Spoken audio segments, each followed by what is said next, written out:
Bonjour à tous et à toutes. Mon nom est Ana Lúcia Araújo. Je suis professeure au département d'histoire à Howard University aux États-Unis, à Washington, D.C. Je suis aussi une membre du comité scientifique international du projet La route de l'esclave de l'UNESCO. J'ai aussi contribué à la session 2 du volume 10 de l'histoire générale de l'Afrique, organisée par l'UNESCO, dont l'objectif est de cartographier et étudier les différentes diasporas africaines, anciennes et contemporaines. Mon chapitre dans ce volume porte sur les abolitions de l'esclavage dans les Amériques et en Afrique.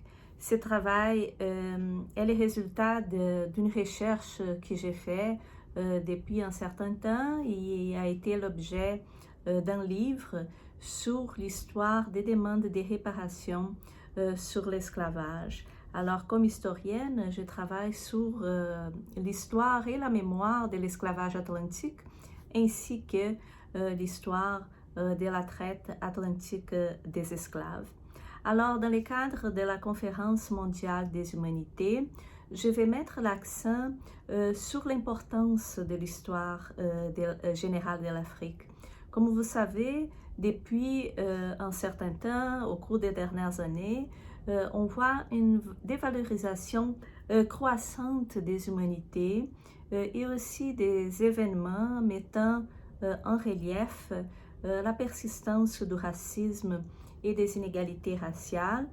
Toutes ces questions-là sont devenues très claires au cours de la dernière année, alors de la pandémie, ainsi que les manifestations antiracistes que nous avons vues ici aux États-Unis à la suite de l'assassinat de George Floyd, qui a eu donc un impact partout dans les Amériques, mais aussi dans les pays européens et même en Afrique. Si ces questions, pour nous, on sait que ces questions par rapport à la persistance du racisme ont été toujours présentes depuis l'émergence de l'esclavage et de la traite atlantique des Africains mis en esclavage, il est important de rappeler que l'histoire de l'Afrique n'a pas commencé avec l'esclavage et la traite des esclaves. Il est important de rappeler que le continent africain a une histoire très longue, une histoire qui est ancienne et très riche, que l'Afrique a été le berceau de très grandes civilisations et a aussi été le berceau de l'humanité tout entière. Or, la publication de l'histoire générale de l'Afrique dans les années 1990 était une initiative pionnière car elle proposait de raconter cette longue histoire du continent africain avec des textes écrits par les plus grands historiens africanistes, y compris des historiens africains.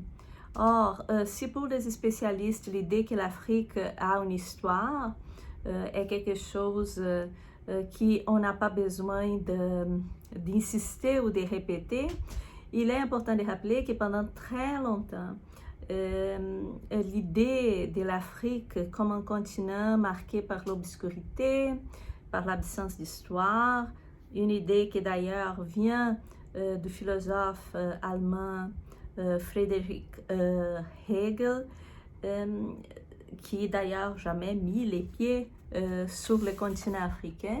Or, ces questions étaient bel et bien présentes et se répètent encore aujourd'hui, par exemple, dans les médias, dans les médias sociaux. Et il y a encore beaucoup de travail à faire dans le sens de faire connaître l'histoire du continent africain. Alors, les volumes de l'histoire générale de l'Afrique non seulement ont couvert cette longue histoire, mais ont traité l'histoire du continent africain à partir de sa très grande diversité. En fin de compte, on peut dire que l'image, cette image fausse de l'Africain ou de l'Afrique comme étant sauvage, qui domine et qui a dominé les cartes postales et qui domine encore aujourd'hui les sites internet touristiques, ou encore d'une Afrique marquée par la pauvreté, tout cela ne peut pas être plus loin de la réalité. Mais il s'agit encore d'un continent dont l'image est marquée par tous ces préjugés. Alors, de là l'importance de cette histoire générale de l'Afrique. Et c'est là aussi que le travail donc, des humanités est aussi très importante, car l'histoire générale de l'Afrique et les humanités nous aident à comprendre cette longue histoire du continent et ses contributions donc passées et contributions présentes. Or, pour adresser les inégalités et les injustices qui atteignent les populations noires d'origine africaine, soit au Brésil, en Colombie, en France, en Belgique, au Portugal ou aux États-Unis et aussi partout dans le monde, il nous faut comprendre cette histoire du continent africain et de ses populations donc d'origine africaine.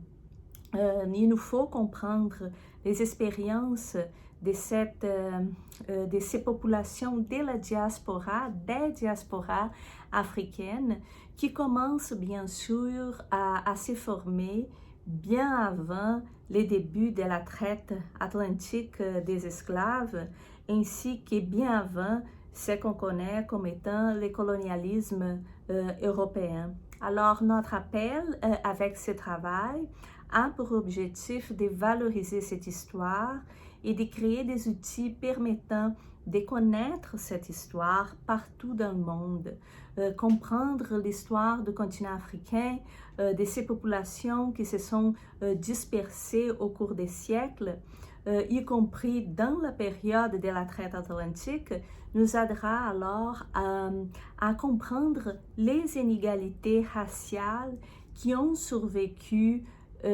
après la fin du commerce atlantique des esclaves, de l'abolition de l'esclavage et de la fin du colonialisme européen. Autrement dit, l'étude de l'histoire comme discipline des humanités est une arme pour établir la vérité et aussi pour promouvoir la justice sociale. Alors, on vous invite à assister à notre séance qui aura lieu le 7 mai 2021. Merci beaucoup.